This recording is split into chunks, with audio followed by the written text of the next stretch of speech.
प्रिय छात्र छात्री समस्त को स्वागत शुभेच्छा। आज आम गोटे कविता पाठ करवा। से कविताटी हूँ षष्ठ श्रेणीर आम साहित्य बही आनीत वर्षा कविता। वर्षा कवितार रचयिता होउछंती भक्त कवि जगन्नाथ दास। कवि जगन्नाथ दास महाप्रभु श्री जगन्नाथ जड़े परम भक्त। से अति बड़ी जगन्नाथ दास भाव एवं भागवतकार भाव परिचित। तांकर जन्म पुरी जिलार कपिलेश्वरपुर ग्राम रे पंचदश शताब्दी रे। एवं यही जो कविता वर्षा कविताटी आम साहित्य बही दि जाइछि सेठी होउछि तांकर श्रेष्ठ कृतित्व श्रेष्ठ रचना भागवत ओडिया भागवतर दशम स्कंधरु 21 अध्याय अणा जाइछि। एई वर्षा कवितारे कवि जगन्नाथ दास वर्षा ऋतुर महत्व, वर्षा ऋतुरे धरित्रीर सौंदर्य एवं वर्षा ऋतुर धरित्री प्राय मानव समाज पाई प्राणीकूल पाई कीट तरुलता पतंग समस्त पाई कि आवश्यकता अच्छी कि प्रकार महत्व रही से संपर्क वर्णना करिसेंती एवं ता भितरे निजर भक्ति भावना को मध्य स्पष्ट करिसेंती। तेणु आस आमे वर्तमान कविंकर से कविताटी को परम भागवत को पाठ करवा। कवितार ना वर्षा।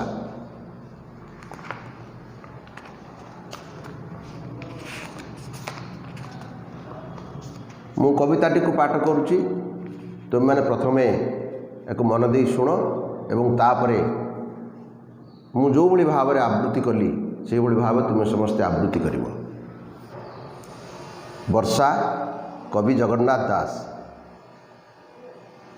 एमंते ग्रीष्म काल गला बरषा ऋतु प्रकाशिला सकल ऋतुंकर सार शस्य संपद मंचपुर मेघे मिलिले शून्य पथे बिजुली शबद संगते महिमंडल दुख चाहि जल छाड़िला तो सहोई घोर शबदे मेघमाल गर्जिण बरसंती जल प्राणी जीवन जल राशि करुणा चित्तरे बरसी पृथिवीर बीते जग्रासे तापित थिला अष्टमासे जल पाइला तो सचित्ते तपस्वी जनकर मते तपस्या फल जन्हे पाई भुंजंती अति सुखी होई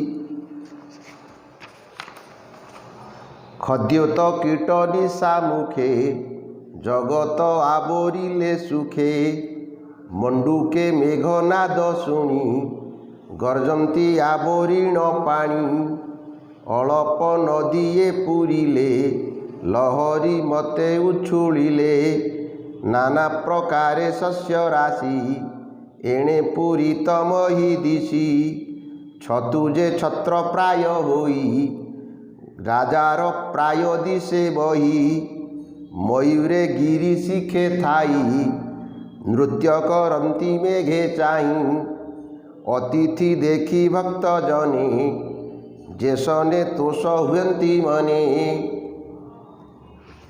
यही कविताटी भागवतर जो नवाक्षरी रचित यही कविता को अनेक स्वर रे मध्य आमे गाई परिबा अनेक स्वर रे आवृत्ति करि परिबा। एवं यही भागवत रुजु कविताटी अणा जाइछि वर्षा कवितार महत्व संपर्क रे सौंदर्य संपर्क रे कवि एठी वर्णना करिसेंती। कवि जगन्नाथ दास कहिसेंती जे ग्रीष्म ऋतु पर जो वर्षा कालर आगमन है प्राणी माने वृक्ष लता समस्ते आनंदित हो उठिले।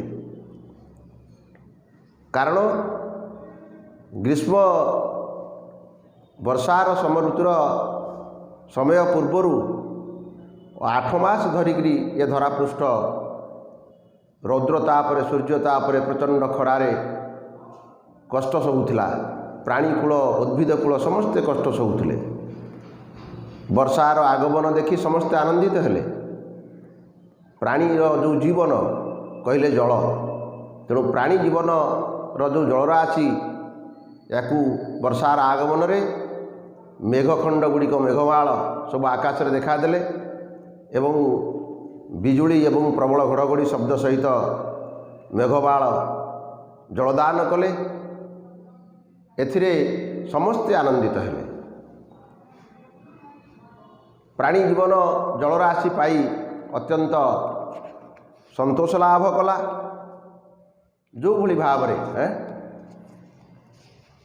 माने तपस्वी माने कठिन तपसाधना करी जो भली भाव रे तपस्यार फल पाइला पर आनंदित होइथांती, से भली प्राणीकूल समस्ते आनंदित हेले। एवं संध्या समय रे निशा मुखरे संध्या समय रे जो खद्योत माने जुड़जुड़िया पोक माने आनंद रे सारा पृथ्वी पृष्ठ को आवरिले, चारिआडे घूरी बुलिले, आनंद रे बुलिले एवं निजर मिंजी मिंजी आलोक प्रदान कले। एवं मंडूक कूल जो माने कि आम जहाँ बेंग बेंग माने समस्ते राव कले आनंद रे। आउ जो छतु जे कि गोटे छत्र प्राय छता प्राय शोभायमान होकर फुटिला एवं पृथ्वी पृष्ठ रे छतुर शोभा सते कि पृथ्वी गोटे राजा सदृश शोभा पाइला छतुर आगमन रे। एवं कृषक माने नाना प्रकार शस्य राशि नाना प्रकार चाष खाद्य शस्य उत्पादन निमंते व्यस्त रहिले। सेथिपाई जलर आवश्यकता अछि। मयूर माने कौन कले ना पर्वत शिखरे थाइकरी वर्षा को देखी आनंद रे नृत्य कले। जो भली भाव रे भक्तजन कौन करती ना तोष हुअंती भगवत प्राप्ति रे, से भली भाव रे मयूर माने आनंद रे नृत्य कले। तेणु समग्र प्राणीकूल उद्भिद कीट पतंग समस्ते वर्षार आगमन रे एवं वर्षा ऋतु रे एवं वर्षार जलराशि रे आनंदित हेले। समस्त को सुख प्राप्ति हला एवं वर्षारे नानाविध फल पुष्प प्रस्फुटित हला एवं सारा संसार हसी उठिला। तेणु वर्षार ये जो ऋतुर जो सौंदर्य बोध, वर्षा ऋतुर जो महत्व, तार जो समाज पे उपकारिता, जगत पे उपकारिता, ये संपर्क में कवि जगन्नाथ दास ये वर्षा कवितारे वर्णना करिसेंती। एवं ए संपर्कित अन्य अनेक कविता मध्य अन्य कवि माने रचना करिसेंती ओडिया साहित्य रे। आमे परवर्ती समय रे आउ एक श्रेणी रे आउ एक वीडियो रे एक कथा सब जानिबा। आज एतिकी धन्यवाद।